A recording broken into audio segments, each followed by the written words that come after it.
नमस्कार, दूरदर्शन के सभी दर्शकों का हार्दिक स्वागत है, अभिनंदन है।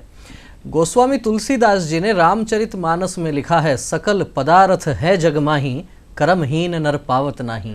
कहीं ना कहीं इस बात को इस प्रकार से भी समझा जा सकता है कि जीवन में जो जितना पुरुषार्थ करता है, जितनी मेहनत करता है, उसी प्रकार से उसका जीवन स्तर तय होता है। और हमारे यहाँ जब 4 पुरुषार्थों की बात होती है, उसमें भी अर्थ, धर्म, काम और मोक्ष, इन चारों की बात की गई है। अर्थ से जो प्रारंभ की जाती है बात, वह जीवन के सर्वोच्च शिखर मोक्ष तक पहुंचती है। इस उक्ति से भी हम समझ सकते हैं कि जीवन में अर्थ का कितना महत्व है। और जब किसी राष्ट्र के संदर्भ में, किसी देश के संदर्भ में हम अर्थ की बात करते हैं तो निश्चित रूप से उस देश की अर्थव्यवस्था, वहाँ की आर्थिक नीतियों की बात होती है। आर्थिक क्षेत्र में बढ़ता भारत और सुरक्षित निवेश, इस विषय पर चर्चा करने के लिए आज हमारे स्टूडियो में पधारी हैं श्वेता जी फौजदार। श्वेता जी, आपका बहुत बहुत स्वागत है। धन्यवाद। बहुत श्वेता जी मुख्य प्रबंधक विधि हैं UBI, union bank of India में, और साथ ही आर्थिक मामलों की आप जानकार हैं। सबसे पहले श्वेता जी, आपसे चर्चा ये करना चाहेंगे कि पिछले कुछ वर्षों से जिस तरीके से भारत को दुनिया की बढ़ती हुई एक अर्थव्यवस्था के रूप में देखा जाने लगा है, एक महत्वपूर्ण स्थान भारत की अर्थव्यवस्था का कहा जाता है। माननीय प्रधानमंत्री जी भी 5 ट्रिलियन इकोनॉमी की बात करते हैं। क्या कहना चाहेंगी, ये जो आर्थिक क्षेत्र में बड़ी छलांग लगाने की जो शुरुआत है, क्या जनधन खाते जब खुले वो पहला पायदान कहा जा सकता है? जी, जब जनधन खाते खुले, ये एक बहुत बेसिक सी चीज़ थी जिसको प्रधानमंत्री मोदी ने अपनी सोच से और अपने प्रयासों से इसको सफल किया है। देखिए, एक बहुत छोटी सी चीज़ होती है कि आपके अगर बैंक में अकाउंट हैं तो आप बहुत इजीली ट्रांजैक्शंस कर सकते हैं और आप बहुत कॉन्फिडेंट रहते हैं, क्योंकि वो आपका सब कुछ एक नंबर में होता है। उसमें कोई 2 नंबर का या दुराव छुपाव की कोई बात ही नहीं होती है। इसलिए जब देखिए, आप एक बात देखिएगा, पुराने समय में किसी भी गरीब व्यक्ति का या किसी भी ऐसे व्यक्ति का जिसको बैंकिंग से कोई लेना देना नहीं है, उसका खाता नहीं होता था। लेकिन जब से ये जनधन खाते वाला योजना शुरू हुई, इसमें उन गरीब लोगों के, उन साधारण लोगों के, उन मजदूर लोगों के खाते खुले हैं जिनको ये पता हो। अच्छा, एक बात और आप देखिएगा कि जब ये खाते खुलते हैं ना, तो उस व्यक्ति को पता चलता है कि मैंने बैंक में पैसा डाला है और वो सेविंग करना समझता है इसके बाद से। तो ये एक बहुत पॉजिटिव चीज जो है वो लोगों के बीच में आ गई है। लोग जानते हैं कि उनके खाते में पैसा कितना है। अब लोग गिनते हैं कि पैसा कितना है, वरना पैसा हाथ में आता था और खर्च होकर निकल जाता था। लेकिन अब उनका पैसा अकाउंट में आता है और अकाउंट में उनको सेविंग भी मालूम है और अकाउंट से उन्होंने डिपॉजिट कैसे करना है, अकाउंट से निकालना कैसे, वो भी उनको मालूम है। तो ये एक बहुत बड़ा मानस में, भारत के मानस में जो ये चेंज आया है ना, ये बहुत पॉजिटिव है। और भगवान करे कि आगे और भी ऐसा ही रहे, तो हमारे जो देश के नागरिक हैं, जो सामान्य नागरिक है, जो गरीब नागरिक है, वो भी आगे बढ़ के तरक्की करेगा और आगे बढ़ने की प्रयत्न करेगा। ये बहुत बेहतर होगा हमारे लिए। तो वास्तव में जो जनधन खाते खुले, उसका एक अलग से प्रभाव जो है वो बचत का प्रभाव भी बढ़ा है। और आर्थिक विशेषज्ञों का ये कहना है कि जब पूरे विश्व में 2008 में जो मंदी आई थी, उस मंदी से भारत यदि बचा रहा तो उसके पीछे एक बहुत बड़ी ताकत भारत की बचत थी। और भारत की बचत, एक तरफ पुरुष अपने हिसाब से जो बचत करता है वो तो है ही, लेकिन भारत में जो महिलाएं हैं, जो गृहिणियां हैं, उनके भी बचत करने के अनेक अलग अलग प्रकार के रोचक तरीके भी हम सब जानते हैं। लेकिन उस सब के बाद जिस तरीके से जनधन खाते खोले गए, उन खातों के माध्यम से जो बचत का भाव भारत की जनता में बढ़ा है, यह भारत के लिए बहुत ही सुखदायी होने वाला है। श्वेता जी, जिस तरीके से जनधन खाते खुल गए, उसके बाद पिछले कुछ वर्षों में जिस तरीके से हमने कोरोना का प्रभाव देखा है, बहुत सारी नकारात्मक चीजें कोरोना के समय रही, बहुत लोग बीमार हुए, अर्थव्यवस्था भी उससे प्रभावित हुई। लेकिन कुछ विशेषज्ञों का फिर भी ये कहना है कि जिस तरीके से माननीय प्रधानमंत्री जी कहते हैं आपदा में अवसर, ठीक उसी तरीके से ऐसा लगता है कि वो जो आपदा थी कोरोना की, उसने बहुत कुछ नया सिखाया। और खास तौर पर बैंकिंग का जो क्षेत्र है, उसमें डिजिटलाइजेशन जो हुआ, आप घर बैठे पेमेंट कर सकते हैं, आप घर बैठे पैसा मंगवा सकते हैं, और बैंकों में लोगों का आना जाना अपेक्षाकृत रूप से कम हुआ है। क्या कहना चाहेंगे? जी बिल्कुल, आप सही कह रहे हैं। देखिए, ऐसा है कि जब से जनधन खाते खुले तो लोगों के अकाउंट होने लगे। मैंने कहा ना, आदमी को पता चल गया खाता है, खाते में पैसा है। एक बहुत इंपॉर्टेंट बात मैं आपको बताना चाहूंगी कि जब ये खाते होते हैं तो आजकल क्या है, व्यक्ति जो ट्रांजैक्शंस करता है या जो पैसों का लेन देन करता है ना, आजकल वो करता है खातों के थ्रू। यानी कि आप देखिएगा पिछले 2 वर्ष में देखिएगा, 2 से 3 वर्ष में आप देखिएगा, जब से कोरोना आया है उसके बाद से जी आजकल मोबाइल बैंकिंग हमारी बहुत ज़्यादा बढ़ गई है। उसका बहुत बड़ा रीज़न ये है कि आप भी अगर आप मार्केट में सब्जी लेने भी जाते हैं ना, ठेले वाले से भी आप सब्जी खरीदते हैं जी, तो आप उसको कैश देंगे, ये कोई जरूरी नहीं है, मोबाइल से पेमेंट कर देते हैं। पेमेंट होना चाहिए, आप तुरंत से फोन पे, पेटीएम, यूबीआई किसी चीज से भी आप उठा के पेमेंट कर देते हैं। ये एक बहुत पॉजिटिव चीज जो है वो जनधन खातों के थ्रू आई है, क्योंकि आज की डेट में हर महिला का, बच्चों का, इन सब के खाते, जो भी बालिग हैं उनका, उनके खाते खुलते हैं और उनके खातों में इतना पैसा होता है कि उनको पता है कि मैं ट्रांजैक्शन कर सकता हूँ और मुझे जानकारी है। अब छोटा बच्चा भी जानता है कि अगर बैंक में पैसा रखा जाता है जी, तो वो आपके लिए जरूरत के वक्त काम आता है, और बैंक में पैसा रखना अच्छी बात है। ये उनको समझ में आने लगा है, क्योंकि पहले जब पेरेंट्स समझाते थे ना, तो उनको लगता था कि ये बड़े हैं, ज्ञान दे रहे हैं, हम लोग को सुनना है। लेकिन अब उनको ये प्रैक्टिकली समझ में आने लगा है कि ये वास्तविकता है, अगर ऐसा रहेगा तो हमारे लिए बहुत फायदेमंद रहेगा।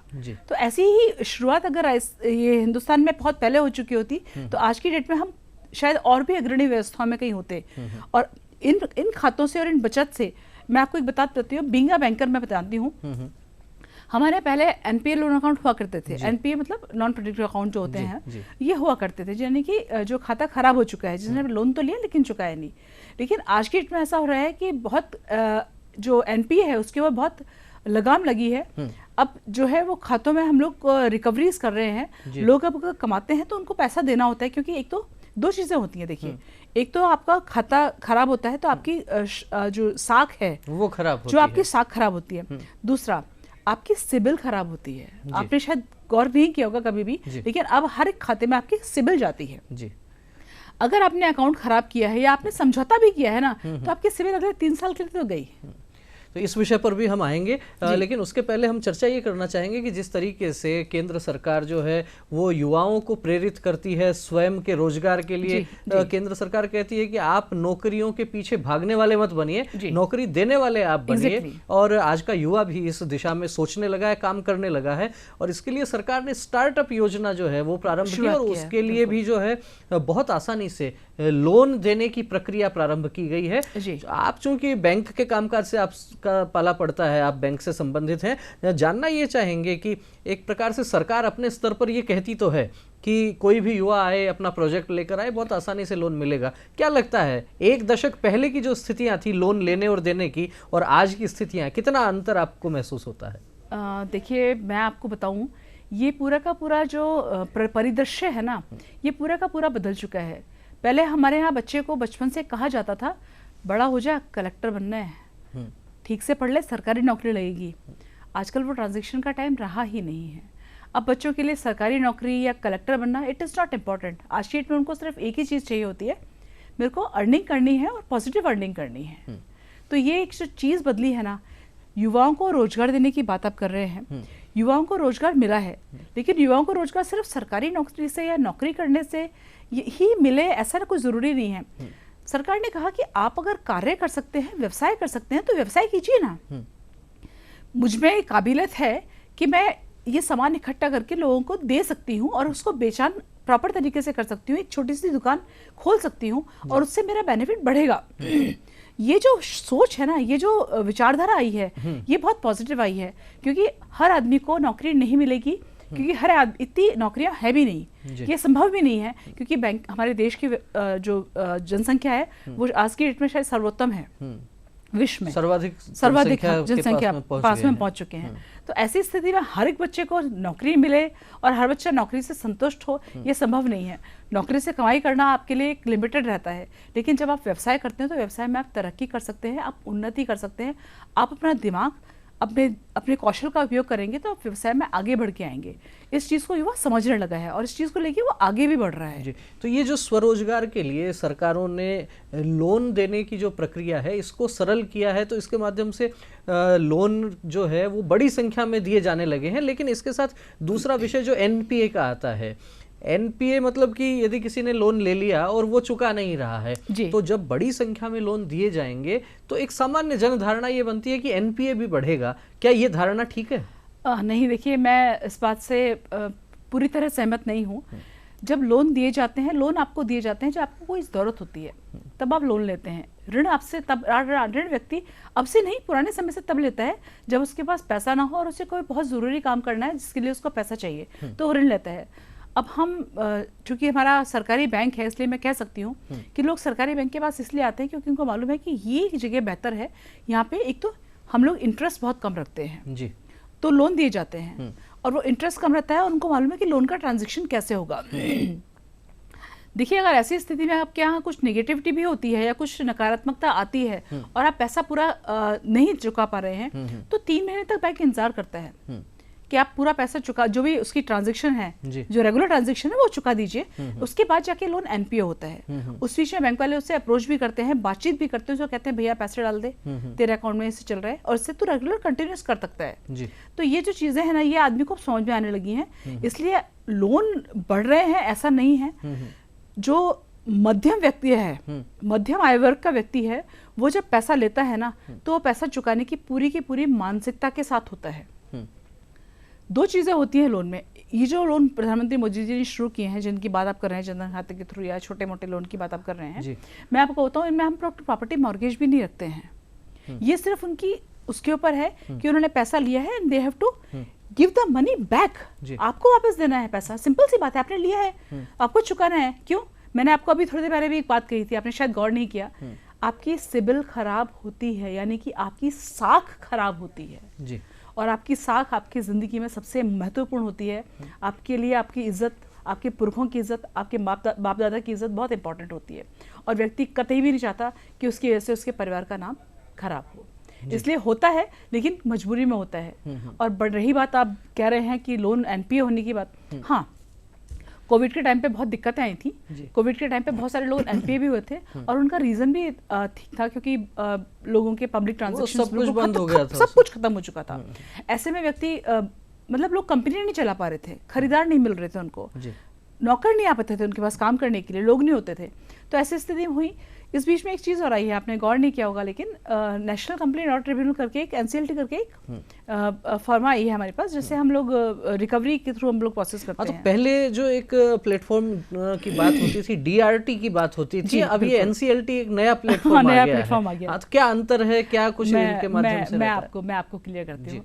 देखिए, डीआरटी यानी कि डेब्ट रिकवरी ट्रिब्यूनल जो होता है, वो अगर जो व्यक्ति अपना खाता खराब कर चुका है, यानी कि लोन अकाउंट में पैसा पे नहीं करके अकाउंट को डिफॉल्ट कर चुका है, उसके लिए 20 लाख अभी हुआ है। पहले 10 लाख से ऊपर की जो रकम होती थी, उनके लिए बैंकों के लिए एक ट्रिब्यूनल बनाई गई थी। ट्रिब्यूनल है ये, अदालत नहीं है, ट्रिब्यूनल है ये ट्रिब्यूनल बनाई गई थी, जिससे कि वो उसमें जाएं और उनके जो प्रिजाइडिंग ऑफिसर होते थे, यानी कि उनके जज हैं, वो इमीडिएटली फैसला करके और बोरोवर को बोलते थे कि ये पैसा भरना है। 2 स्थितियां होती हैं देखिए लोन लेने की। एक होता है लोन जिसमें कि संपत्ति गिरवी रखी जाती है, काफ़ी लोन रखी जाती है, और कुछ लोन ऐसे होते हैं जिनमें संपत्ति गिरवी नहीं रखी जाती है, वो सिर्फ आपके रूटीन में दिए जाते हैं। मुद्रा का लोन हो गया है, एमएसएमई के लोन हो गए, बहुत सारे होते हैं ऐसे। ऐसी स्थिति में डीआरटी जो है वो अभी 20 लाख हो गया है ये अमाउंट, पहले 10 लाख हुआ करता था। 10 लाख से ऊपर के लोन जो है वो डीआरटी में फाइल किए जाते थे। इसमें प्रोसीडिंग बहुत तेजी से होती थी, फास्ट होती थी, और बैंकर को बहुत ज़्यादा मेहनत करने की जरूरत नहीं पड़ती थी। उसके साथ ही जो अदालतें हैं, यानी कि कोर्ट है, ट्रिब्यूनल है, वो अपना प्रोसेस करके और रिकवरी करवाती थी। तो हमारा पैसा वापस आता था, और ये बहुत ही सक्सेसफुल एक विचारधारा हुई थी। फिर एनसीएलटी की क्या आवश्यकता? एनसीएलटी, हाँ, मैं बताती हूँ। देखिए, उसका नाम है नेशनल कंपनी लॉ ट्रिब्यूनल जी। कंपनी क्या है? संस्थाएं हैं जो काम करती हैं। डीआरटी में आप हर एक तरह का लोन जा सकता है, यानी कि व्यक्ति ने लिया है तो भी लोन जा सकता है, तो भी वो अकाउंट जा सकता है, और अगर कंपनी ने लिया है तो भी अकाउंट जा सकता है। अब होता क्या था कि डीआरटी में हालांकि बहुत एनपी बहुत होते हैं, तो बहुत सारा प्रेशर बढ़ गया है हमारे पास। पहले बैंक भी बहुत अलग अलग थे, अब तो सब बहुत कुछ मर्ज हो गया, बहुत मर्ज हो चुके हैं, तो ये सब होता था। तो कंपनीज का जो रिकवरी है वो बहुत बेहतरीन तरीके से आ सके, इसके लिए नेशनल कंपनी लॉ ट्रिब्यूनल करके फर्म खोली गई है, ये खोला गया है, ट्रिब्यूनल है ये भी। देखिए, इसमें भी क्या है कि जो कंपनीज के अकाउंट एनपीए हुए हैं, उन अकाउंट से रिकवरी कैसे की जाएगी, उसके लिए एक बहुत ही तय, यानी कि मानकशुदा एक वो रखा गया है, उसके अकॉर्डिंग टू हम लोग उसमें करते हैं, और वो बहुत बेहतरीन है, क्योंकि विद इन अ ईयर जो है आपको वो रिकवरी वापस दिलवाता है। अच्छा, हम इसमें जानना ये चाहेंगे कि जैसे कुछ लोन तो बहुत बड़े लोन होते जी, हैं बहुत और बड़े कुछ होते हैं। साधारण सामान्य लोन जो सामान्य मध्यम वर्ग के लोग जो लेते हैं, बिल्कुल तो बिल्कुल। इनकी जो रिकवरी की प्रक्रिया है, जी क्या इसमें भी कुछ अलग अंतर है? बड़े लोन हैं उनकी रिकवरी कुछ अलग तरीके से होती है, मध्यम वर्ग के जो लोन हैं, छोटे लोन हैं, उनकी रिकवरी की प्रक्रिया क्या कुछ अलग रहती है? देखिए, मैं आपको पहले बता चुकी हूँ कि लोन दो तरह से होते हैं। एक तो कंपनी लोन लेती हैं जी। और एक जो है व्यक्ति लोन लेता है। हम्म। देखिए, जब व्यक्ति लोन लेता है तो रूटीन में वो या तो हाउसिंग लोन ज़्यादा ही लेते हैं, फिर एजुकेशन लोन लिया है। ये कुछ एक लोन होते हैं जो छोटे होते हैं, इनमें हम लोग प्रॉपर्टी मॉर्गेज होती है और ये प्रॉपर्टी मॉर्गेज करके हम लोग इसको सरफेसिया यानी कि सिक्योरिटाइजेशन एक्ट के तहत इनमें हम रिकवरी करते हैं जब ये अकाउंट एनपी हो जाते हैं तो।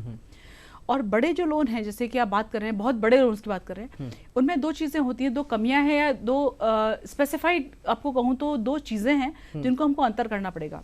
देखिए, जब बड़ा लोन होता है ना, उसमें हम 100 रुपये के बदले में हमारे पास जो संपत्ति आती है ना, वो 50 रुपये, 70 रुपये, 90 रुपये ऐसे आती है जी। लेकिन जो मॉर्गेज लोन होते हैं ना, उनमें प्रॉपर्टी की वैल्यू जो होती है वो ऑलमोस्ट डबल होती है जो हमारे पास आते हैं। तो उनमें हम लोग को रिकवरी थोड़ी आसान हो जाती है, क्योंकि जो संपत्ति मेरे पास बंधक है उसे मैं बेच के लगभग उस अमाउंट को तो पा ही सकती हूँ जो मैंने दिया है, क्योंकि मैं 80% से ज़्यादा लोन देती ही नहीं हूँ किसी को भी। तो उसके अकॉर्डिंग टू हम लोग का एक लोन का चलता था। जो हम सिक्योरिटाइजेशन एक्ट की बात कर रहे हो, सरफेसी एक्ट में हम लोग इसको रिकवरी करते थे, जिसमें कोर्ट में जाए बिना भी मैं रिकवरी कर लेती थी। अब जब कंपनीज आई और उनके प्रॉपर्टीज के ये जो लोन खराब हुए तो उनके बेचान की बात आई, तो हम लोगों ने कहा कि जो कंपनियां चल रही हैं उनको खत्म, सरकार ने ये सोचा कि उनको खत्म ही क्यों किया जाए। भाई सपोज मेरी कंपनी चल रही है, मेरा अकाउंट एनपीए हो गया और आज की स्थिति में पैसा देने के लिए सक्षम नहीं हूँ, तो वो ऐसे में क्या करते हैं कि वो जो रिप्रेजेंटेटिव अपॉइंट करते हैं और उसके लिए फिर वो जो कंपनी ही चलाने वाले लोग हैं उनको वो कॉल करते हैं जी। उनको कॉल करके उनको बोलते हैं कि आप या इस कंपनी को चलाने के लिए सक्षम है, इसके लिए आपको इतना पैसा देना होगा। अगर वो जो बिडिंग है वो जाके उस अमाउंट पे खत्म होती है जिसको बैंक चाहता है या जो एनसीएलटी के रिप्रेजेंटेटिव चाहते हैं, तो उस पर लेके उसको उसका बेचान किया जाता है। वो जो नया व्यक्ति होता है वो कंपनी चलाता है, वो लोन को बंद नहीं करता है, वो कंपनी को चलाता है, यानी कि एक नया ही रोजगार पैदा होता है। तो ये रोजगार खत्म करने की स्थिति नहीं होती, ये रोजगार पैदा करने की बात है। मेरा खाता खराब चल रहा था, ये मेरी दुकान बहुत अच्छी नहीं चल रही थी, मुझ पर नहीं चल रही थी, तो मेरे पड़ोसी ने आके बोला कि नहीं तुम ये दुकान नहीं चला पा रहे हो, मैं चलाता हूँ, मैं ज़्यादा बेहतर तरीके से चला सकता हूँ। हर एक के दिमाग में अलग अलग आइडिया होते हैं, हर एक का काम करने का तरीका अलग होता है। तो ये बहुत सफल भी हुआ है। तो अभी क्या होता है कि बैंक्स को बड़े कंपनीज को लोन देने में हिचक नहीं होती है, क्योंकि प्रॉपर्टी की वैल्यू उतनी नहीं है जितनी उनकी रिकवरी हम प्रॉपर्टी को बेच के पूरी कर पाएं, संभव भी नहीं होता है ये हर बारी। और ये जो एनसीएलटी का माध्यम है, इसके माध्यम से बोरोवर को यानी कि ऋणी को और बैंक को दोनों को ही फायदा पहुंच रहा है, नाम खराब होने से बच रहा है और पैसा पूरा का पूरा बैंक को वापस आ रहा है। तो इससे बेहतरीन कोई बात ही नहीं हो सकती है। तो ये बहुत बेहतर चीज़ें हैं। बड़ी कंपनियों को जो लोन देने की प्रक्रिया है वो अलग होती है, लेकिन हम देखते हैं कि कुछ तथाकथित बड़े नाम, बड़ा तो नहीं कहा जा सकता उनको, बड़े लोन लेके हजारों करोड़ रुपए का लोन लेके जो बाहर चले गए, उनसे जो है वो वसूली की क्या प्रक्रिया रहती है? जी देखिए, मैं बताऊं आपको, आप नाम नहीं लेंगे, मैं भी नहीं लेना चाहती क्योंकि अभी बवाल हो चुका है उसको लेके। तो देखिए, बड़े जो लोग हैं ना, मेरे देश की सरकार जो वर्तमान सरकार है, ये ऐसे लोगों के अगेंस्ट में बहुत तेज़ी से कार्य कर रही है। और ये मैं कहूँ कि भगवान करे कि ऐसा रहे। आज की डेट में या आज की तारीख में भारत का जो परचम है वो बहुत ऊपर पे लहरा रहा है। पूरे विश्व में भारत जो है वो प्रथम नंबर पे जाने लगा है जी।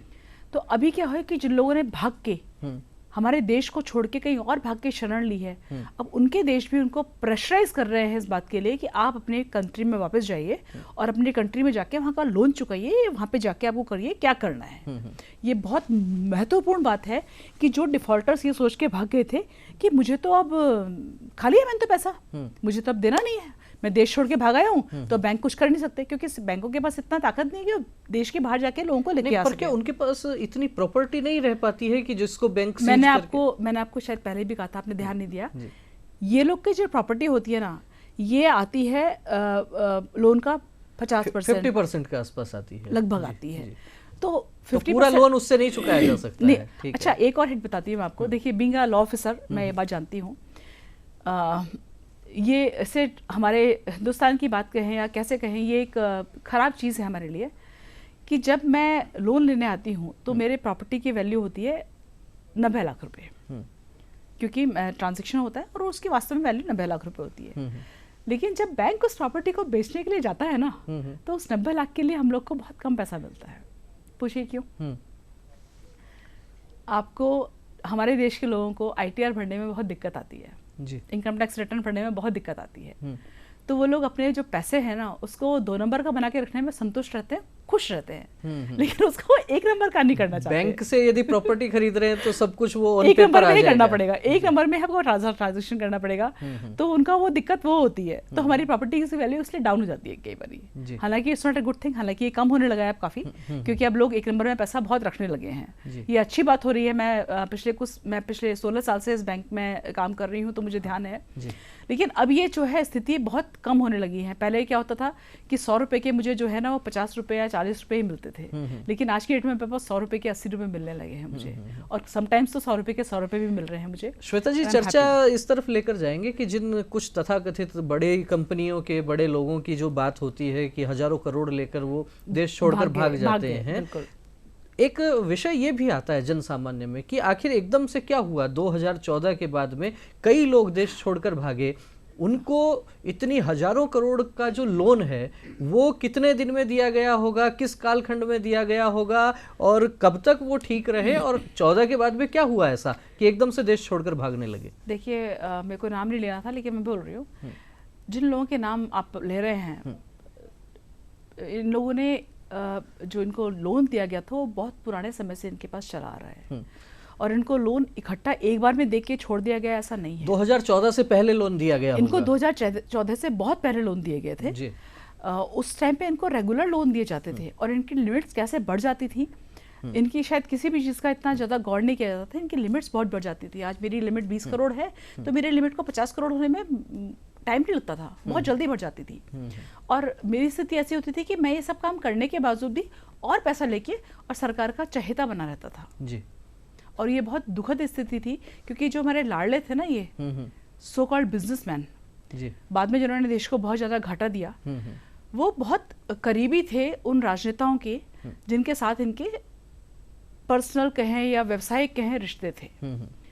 उस सबको मैं थैंक्स टू मोदी जी, मुझे धन्यवाद देना चाहिए उनको, इस सोच को।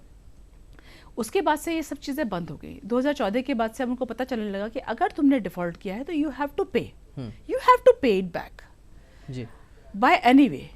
राजनेता भी उसी को संरक्षण दे पाते हैं जब तक उनका जो सर पे बैठा हुआ आका है ना जी, वो उनको बोले कि हाँ भैया इसे बचा ले। श्वेता जी, अब बात करेंगे हम थोड़ी सुरक्षित निवेश को लेके। जन सामान्य को इसमें से हम ये चाहते हैं कि जानकारी ये मिले कि बाहर बाजार में अनेक प्रकार के प्रलोभन दिखते हैं, चिट फंड कंपनियां दिखती हैं, अनेक प्रकार की सोसाइटीज दिखती हैं जिनमें आपको FD पर रेट ऑफ इंटरेस्ट बहुत अधिक मिलता है, और उनकी तुलना में व्यक्ति देखता है बैंक में तो थोड़ा कम मिलता है, लेकिन निवेश हमारा जो है वो सुरक्षित रहे, किसी प्रकार का उस पर खतरा नहीं रहे। क्या कहना चाहेंगे? ये बिल्कुल आपने बात जो कही है वो बिल्कुल सही कही है। देखिए, जब आप बैंक में निवेश करते हैं ना, बैंक में आप FD बनाते हैं, तो आपको ये श्योरिटी होती है कि आपका ये पैसा आपको रिवर्ट बैक होगा, आपको जब चाहिए होगा ये पैसा आपके पास वापस आएगा, क्योंकि ये पैसा बैंक लेके भाग नहीं जाएंगी। लेकिन जब ये और लोग होते हैं ना जो सो कॉल्ड ज़्यादा इंटरेस्ट दे रहे होते हैं, ये संभव नहीं होता है। वो इकट्ठा बहुत सारा पैसा इकट्ठा करते हैं, और एक दिन आता है कि साहब वो कंपनी तो दिवालिया हो गई या वो लोग तो भाग गए, आपका पूरा पैसा खत्म, आपका विश्वास खत्म। तो ये सब चीज़ें जो हैं, आप अगर मैं सामान्य नागरिक से भी ये कहना चाहूँगी कि अगर आप निवेश कर रहे हैं तो आप कोशिश कीजिए कि किसी नेशनलाइज्ड बैंक में या किसी पावरफुल बैंक में आप करें, जिससे कि आपका पैसा सुरक्षित रहे, और कम से कम आपको जब ज़रूरत पड़े तो आपका पैसा आपके पास वापस आ सके जी। वो किसी चिट फंड कंपनी की तरह डूब ना जाए, ये आप ध्यान रखिएगा। श्वेता जी, कार्यक्रम हमारा अंतिम चरण में है। हम चाहेंगे कि देश जिस तरीके से आर्थिक क्षेत्र में भी आगे बढ़ रहा है, माननीय प्रधानमंत्री जी 5 ट्रिलियन इकोनॉमी की बात कर रहे हैं, स्वरोजगार की बात हो रही है, सुरक्षित निवेश की बात हो रही है, क्या संदेश देना चाहेंगी दर्शकों को? देखिए, मेरे दर्शकों को पहले तो मैं विधि अधिकारी होने के नाते संदेश देना चाहूँगी कि आप लोग जब लोन लेते हैं तो उनको ज़रा टाइम से चुकाएं, क्योंकि ये आपके ही नहीं, आपके परिवार और आपके बच्चों के लिए भी बहुत ज़रूरी है। दूसरी बात ये कि आप व्यवसाय करने में बच्चों को पीछे मत रखिए। सरकारी नौकरी ही एकमात्र तरीका नहीं है, कमाई करने के बहुत अच्छे तरीके हैं, उनको ज़रा अपनाइए और आगे बढ़िए। और दूसरी बात यह है कि अगर आपके साथ में ऐसा मतलब सुदृढ़ आपको साथ मिलता है तो काम पॉजिटिव कीजिए, नेगेटिव मत कीजिए, या एक गंदी मानसिकता से या कि मुझे लालच की मानसिकता से काम करना है ऐसा ना कीजिए, क्योंकि ये सब जो चीज़ें हैं ये आगे चल के आपको ही नहीं, सबसे मुख्य है आपके देश को नुकसान पहुंचाती हैं। और मेरे देश को नुकसान पहुंचाना, मेरे समाज को नुकसान पहुंचाना, ये ना तो मुझे स्वीकार्य होगा और ना ही मेरे देश को स्वीकार्य होगा। इसलिए आप ध्यान रखिए। श्वेता जी, आप हमारे कार्यक्रम में आए, आपने सभी सवालों का बहुत सहजता से, सरलता से आपने जवाब दिया, आपका बहुत बहुत धन्यवाद। और निश्चित रूप से हम कह सकते हैं कि आर्थिक क्षेत्र में भारत एक नए पायदान पर आने की तैयारी कर रहा है और उसके पीछे केंद्र सरकार की अनेक योजनाएं हैं, चाहे स्टार्टअप्स की बात हो चाहे मेक इन इंडिया की बात हो, चाहे मेड इन इंडिया की, और साथ में वोकल फॉर लोकल, ये जो अनेक प्रकार के नए नए प्रयोग केंद्र सरकार के माध्यम से हो रहे हैं। जन धन खातों से जिस तरीके से ये शुरुआत की गई, निश्चित रूप से एक सुखद पहल थी और उसके परिणाम आने वाले समय में पूरा विश्व भी देखेगा। और भारत जिस तरीके से विश्व गुरु के पद पर पुनः प्रतिस्थापित होने की जो बात हो रही है, और बात जो सोने की चिड़िया जिस भारत को कहा जाता था, वो सोने की चिड़िया अब सोने के सिंह के रूप में एक नया अवतार लेने के लिए तैयार हो रहा है। इन्हीं शुभकामनाओं के साथ इस कार्यक्रम को देंगे विराम। बहुत बहुत धन्यवाद। नमस्कार।